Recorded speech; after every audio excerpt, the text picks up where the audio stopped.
pleasant day to all of you, my dear students. I'm your teacher Verna, and for today's lesson, I will be discussing one of the most prominent theories of human development. Before we begin, who among you is familiar with Erikson? Anyone from the group? If there's none, let me introduce him to all of you. Not personally, but allow me to speak a little about him. Erich Homburger Erikson is a 20th century American psychoanalyst who formulated one of the most noteworthy theories of development.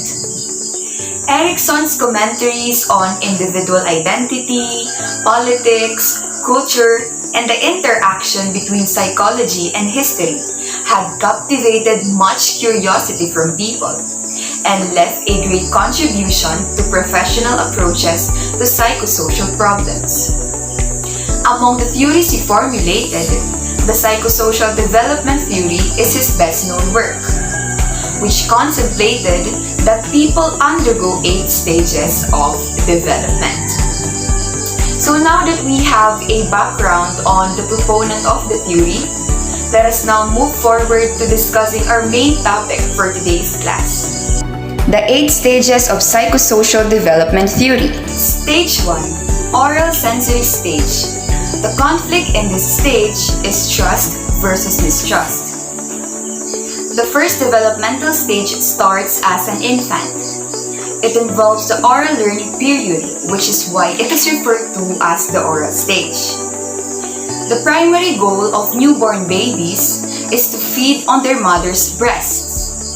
In the oral stage, parents need to feed their children regularly. If so, the infant will be a more well-rounded person later in life. After about 6 months, babies with more developed motor skills will learn how to touch, hold, and bite. A baby with new teeth will not bite their finger again once they experience pain. In the same sense, when the mother avoids the baby from biting their breast while feeding, the baby will reduce this behavior over time. This learning behavior helps the baby to develop their personality. If parents handle all the needs and expectations of the baby properly, the baby will develop confidence. This confidence will contribute to building a sense of security and trust. Facing trust-based problems and unpleasant situations during the first stage can increase the chance of various issues in the future, such as pessimism, introversion, and alcohol or drug addictions. Stage 2. The muscular anal stage. The conflict in this stage is autonomy versus shame and doubt. The early childhood stage is the period when the child learns to control their intestines and muscles in terms of toilet training. It is vital that toilet training is done properly. Toilet training that scares or threatens a child is never the right way to teach them. In addition, overprotective parents can also prevent children from learning self-control. Misguided parenting can lead a child to become a shy and suspicious individual in the future. Behavioral problems in adults will often back to the anal stage and the problems that were faced in this period. According to Erikson's theory of psychosocial development, these behaviors are influenced by the difficulties experienced in this stage. The child should also now have self-control. If you do not allow your child to make their own decisions according to their experiences and allow them to use their free will, you will have a negative impact on your child's personality development, such as causing low self-esteem and high self-doubt. So what happens in the opposite case? If the child feels confident in making their own decisions and they are encouraged and supported by their parents, they will become more self-assured, respectful, and honest individuals in the future. Stage 3. The locomotor stage.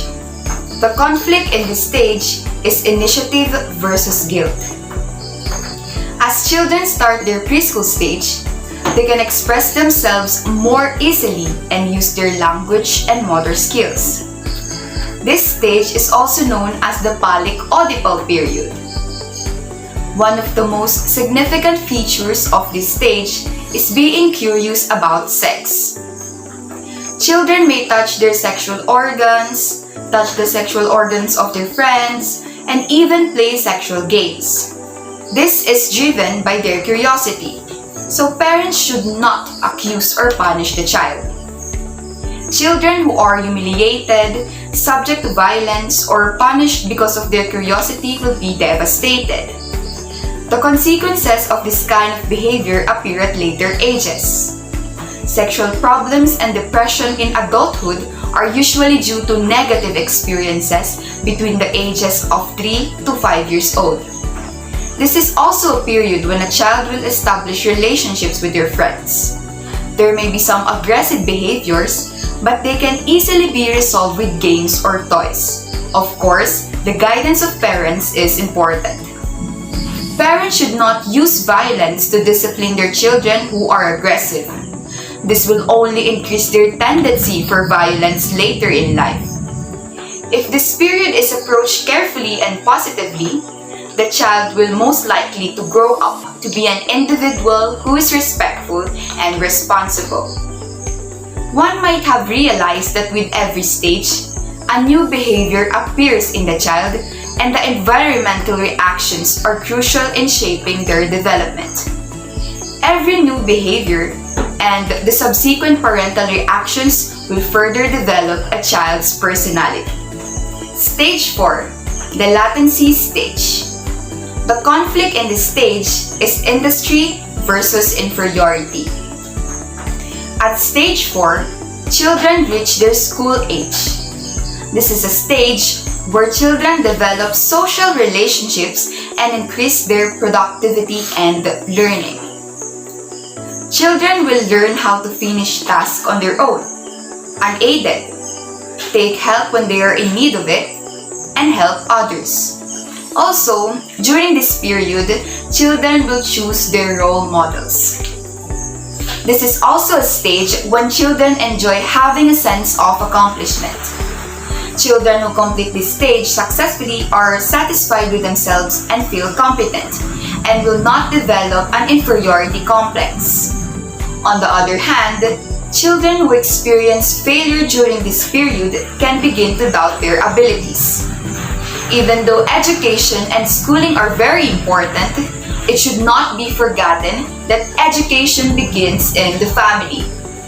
Your child may not have discovered their full learning potential yet, or they might have learning disabilities like attention deficit hyperactivity disorder or ADHD, or even be gifted. Parents can support their children in all of these matters if they detect the issue early on. This is why families should consult with experts. Stage 5, adolescence. The conflict in this stage is identity versus role confusion. Adolescence can be one of the toughest stages as emotional and physical changes are experienced rapidly.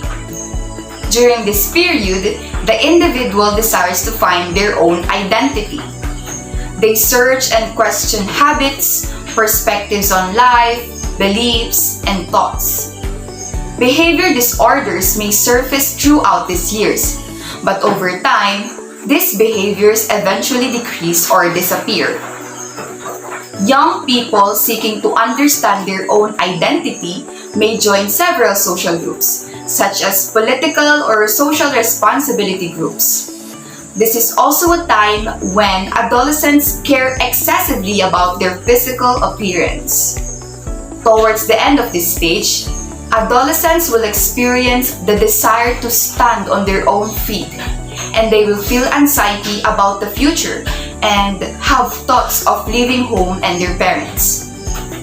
This is an important period for an individual to get to know themselves and shape their future.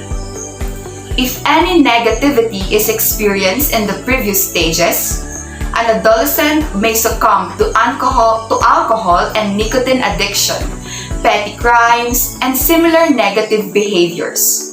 And these behaviors may become permanent in time. If you look around, you may see that many smokers are those who began smoking at an early age and cannot quit even if they want to. Therefore, this stage is crucial for parents to help their children learn to cope up with their problems. Stage 6, Young Adulthood Stage. The conflict in this stage is intimacy versus isolation. The young adulthood stage covers a long period of time. Young adults need to socialize and establish intimate relationships, give precedence to and take responsibility at work, within the family, in sexual relations, and within society. Learning to live together with others and have strong relationships are key goals during this time, rather than learning about different ideas and meeting new people. According to Erikson's theory of psychosocial development, the healthiest way to complete the 6th developmental stage is to find a partner, develop confidence, and contribute to society. Stage 7, Middle Adulthood Stage. The conflict in this stage is generativity versus stagnation. The middle adulthood stage is a transition period where people continue to be productive but are also looking to pass on their knowledge and influence to the generation after them. People may also start feeling comfortable in their everyday routines and therefore take steps to counter this stagnation. If sexuality, mental health, and socialization needs are not met during the 6th stage, it can cause an emotional impact on relationships in the 7th stage. This impact will reduce a person's productivity and creativity. Okay, so now we are down to the last stage of the psychosocial development theory, the maturity stage. The conflict in this stage is integrity versus despair. The 8th and the final stage of the psychosocial development creates a conflict between peace and regret. Those who believe in self-fulfillment and have a sense of completeness will not regret their past and will have completed the previous stages healthily. On the other hand, those who are restless are people suffering from depression, who will continue to regret what they did in the past. One of the typical characteristics of this period is the attempt to fulfill conscientious responsibilities. For example, an individual may start focusing on their desire to leave something for the next generation. Okay, so now that we have already discussed the 8 stages of the psychosocial development, aren't you curious about the reason for us to study this theory? What are its implications for teaching and learning? As for the teachers, educators play a vital role in influencing the child's psychosocial development. Hence, they should know many things about children and their students in particular. They need to understand that each student learns in his or her own way, at his or her rate, and in his or her time. They also need to identify that this process of learning is based on social, physical, and personal factors. Educators must know where each student ranks in his or her achievement of developmental tasks. If a student is found to be below the expected developmental level, then the teacher can discuss the child's needs with the parents, other teachers, and school personnel. Teachers need to set specific objectives and goals for each lesson, keeping in mind the developmental needs of all students. They can plan appropriate strategies to assist the child where needed. Some strategies encompass the following: Number 1. Allow the child to play with various natural, simple materials and role-playing for the expression of fantasy and imagination. Number 2. Games, stories, and songs also stimulate the imagination of the child. Not only do young children benefit from stories, but adolescents also play roles in their own and other people's stories to understand where they fit into the world around them. Number 3. Real-life activities like serving food or chopping vegetables can prepare children for participation in the community around them. Lastly, child-directed activities where the child chooses his or her activity and repeats it as often as they want must be encouraged. This serves as an opportunity for the child to show initiative and take responsibility. Ridiculing, making fun of the child's imagination and subtle or overt expectations can inhibit the natural sense of initiative.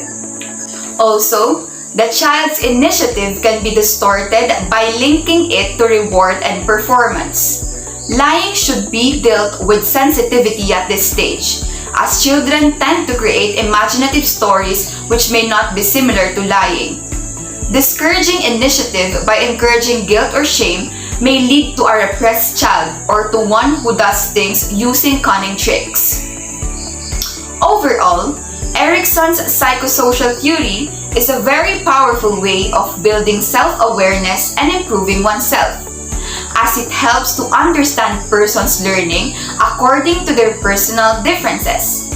Hence, it is an integral part of academics because it helps in teaching and helping others. Okay, that's it for today's lesson. Is there any question? Clarification?